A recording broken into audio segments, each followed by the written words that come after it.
जय श्री श्याम। एक पति पत्नी का आपस में बहुत प्रेम था। दोनों एक दूसरे पर पूरा विश्वास करते थे। यहाँ तक कि पति ने अपनी पत्नी के प्रेम के आगे पूरे परिवार को दरकिनार कर दिया था। पत्नी के लिए वह घर के सब लोगों से लड़ लेता था।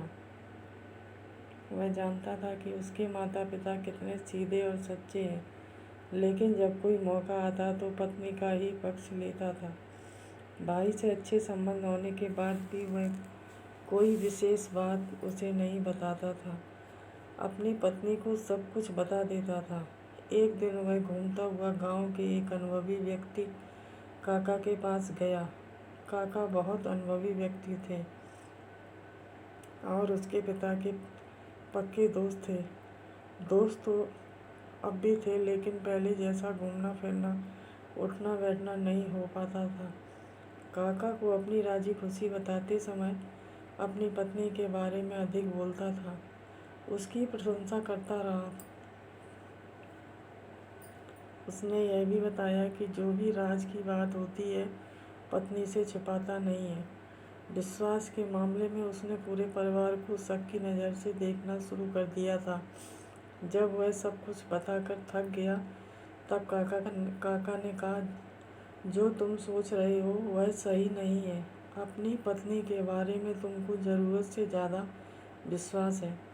किसी समय परीक्षा लेकर देखो, फिर पता चलेगा कि कौन कितनी राज की बात छुपा सकता है।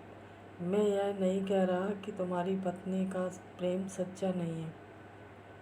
कभी कभी सच्चा प्रेम करने वाला नासमझी में अपने प्रिय का हित करने के चक्कर में अहित कर बैठता है। सारी बात सुनकर वह अधीर हो उठा। उसने जल्दी से जल्दी पत्नी की परीक्षा लेनी चाहिए। उसने काका को कुछ करने के लिए पूछा तो काका ने उससे एक नाटक रचने को कहा और उसे विस्तार से समझा दिया। एक दिन रात के समय वह एक कटा तरबूज अंगोछे में लपेटे हुए लाया। उसकी पत्नी ने देखा, अंगोछे से टपक टपक कर लाल बूंदें गिर रही हैं। वह अपनी पत्नी से बोला, देख, किसी से कहना मत, मैंने एक आदमी का सिर काट लिया है। इसे छिपाना है, नहीं तो मुझे सिपाही पकड़ लेंगे और मुझे फांसी की सज़ा मिलेगी। उसने अपनी पत्नी से एक फावड़ा मंगवाया और घर के बाएं ओर थोड़ा चलकर एक पेड़ के नीचे उस अंगोछे में लिपटे तरबूज को रख दिया। वहीं उसने एक गड्ढा खोदा और उसमें उस तरबूज को अंगोछे सहित गाड़ दिया।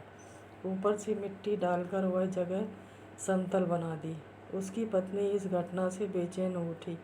अपने पति से कुछ नहीं कहती थी, बल्कि अंदर ही अंदर घुटन महसूस कर रही थी। उसे एक दुख सा महसूस होता था।